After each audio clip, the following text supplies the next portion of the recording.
नमस्कार दोस्तों, मैं हूं हार्दिक भारतीय। मेरे चैनल का नाम भी हार्दिक भारतीय। दोस्तों, ट्रम्प अमेरिका में जीत गए, सब जीत जानते ही है। तो अभी वो अपना कार्यकाल नहीं शुरुआत करेंगे। उनका कार्यकाल शुरू होगा पहले महीने से। नए साल से उनका कार्यकाल शुरू होता है अमेरिका के नियम के हिसाब से। तो उन्होंने अभी से अपना कार्य आरंभ कर दिया है। उन्होंने क्लियर कह दिया है कि इजराइल की जो लड़ाई चल रही है उसमें सामने जो दुश्मन देश है उसको क्लियर खुली चुनौती दे दी है कि भाई, तुमने इजराइल के जो आदमी बंधक बनाए हैं, जो भी आतंकवादियों ने उनके आदमी जो हमला हुआ था इजराइल के ऊपर, उस टाइम बहुत सारे आदमी को तो मारा ही था, लेकिन उनके आदमी भी बंधक बना के ले गए थे। आज तक वैश्विक स्तर पर हर जगह पर सब लोग इजराइल को समझा रहे थे कि भाई तू रहने दे, झगड़ा मत कर। पर वो कैसे मानता? क्योंकि जब तक इजराइल के आदमी बंधक बनाए हुए हैं तो कैसे शांति से बैठता?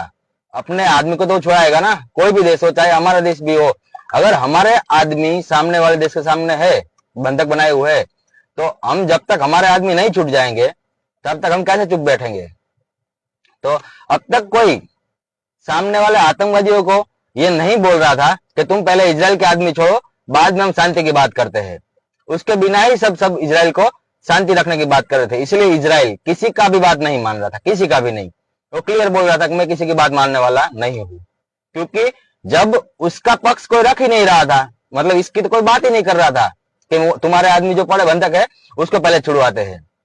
लेकिन ट्रंप ने जीतते ही पहली घोषणा ये कर दी कि सुन लो, पहले इजराइल के बंधक है उनको छोड़ो, उसके बाद आगे की बात होगी। अगर बंधक नहीं छूटते हैं तो फिर हम इजराइल के साथ मिलके पूरा सफाया करेंगे। और अब तक इजराइल किसी भी जगह पर किसी के साथ, मतलब यहां तक कि मोदी जी ने भी कोशिश की लेकिन वो सफल नहीं हुए।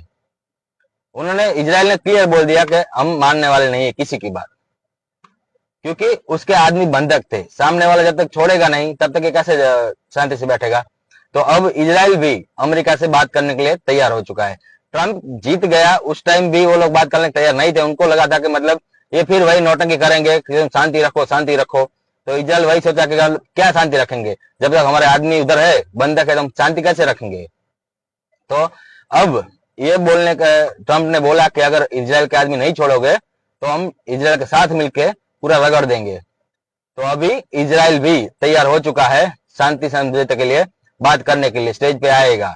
अगर उसके बंधक छूट जाएंगे तो फिर शांति का कुछ बात निकल सकता है, वो हल निकल सकता है। और यही एक वर्ल्ड लीडर का यही जिम्मेदारी होता है कि इसको कैसे भी शांत करवाओ। शांत करवाने के लिए पहले तुमको उसके इजराइल के जो नागरिक वहां पर बंधक है आतंकवादियों के पास, उसको छुड़वाना पड़ेगा ना। और वही बात अब तक कोई नहीं कर रहा था। हाँ, भारत ने कहा था, जब यूएन में सबकी मीटिंग हुई थी सभी देशों की, तब भारत ने खुल के कहा था कि ये चीज, मतलब जब सब लोग मिलके इजराइल को बोल रहे थे कि तुम शांति अपनी तरफ से रखो, तब भारत ने खुल के कहा था कि बात तो उस पर भी होनी चाहिए कि इजराइल पे हमला किसने किया, क्यों किया। आप सिर्फ इजराइल को समझौते की बात, शांति के रखने की बात नहीं कह सकते हो। वो भारत ने खुल के कहा था कि बात तो वो भी होनी चाहिए। भारत के उसके बंधक जो सामने बनाए हुए हैं उनको भी छुड़वाने की बात होनी चाहिए। जब तक दो आदमी झगड़ा हो रहा है, उसमें मेन प्रॉब्लम जो है उसको आप सॉल्व नहीं करोगे तब तक आगे बात कहां बनने वाली है? तो वही चीज अमेरिका को पहले करनी चाहिए थी। जो जगत जमादार बनता है उसको यही चीज पहले करनी चाहिए थी।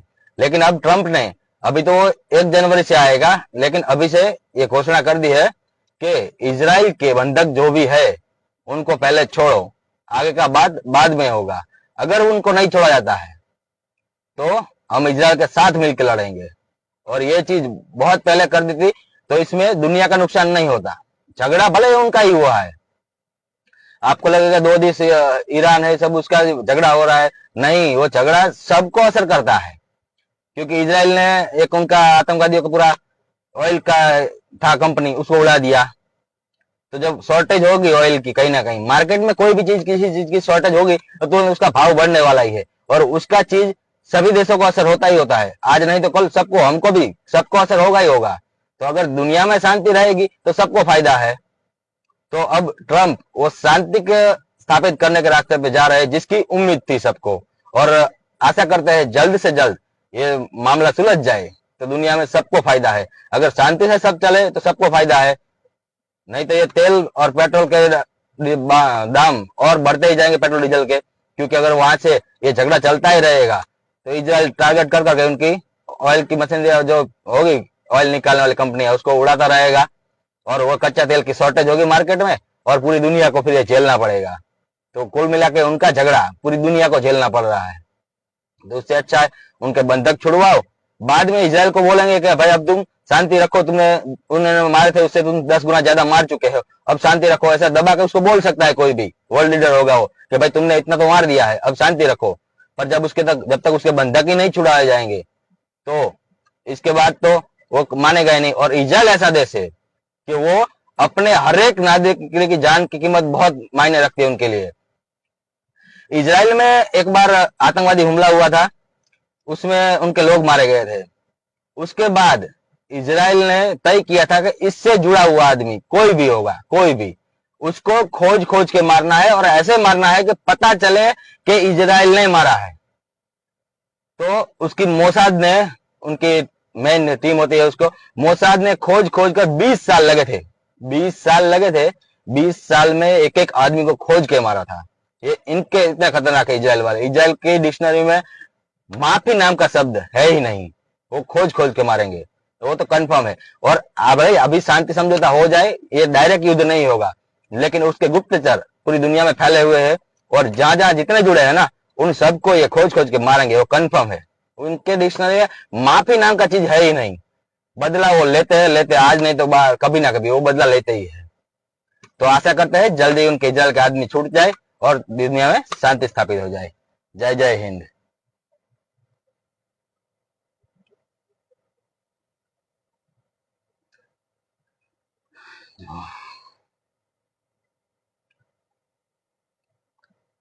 अरे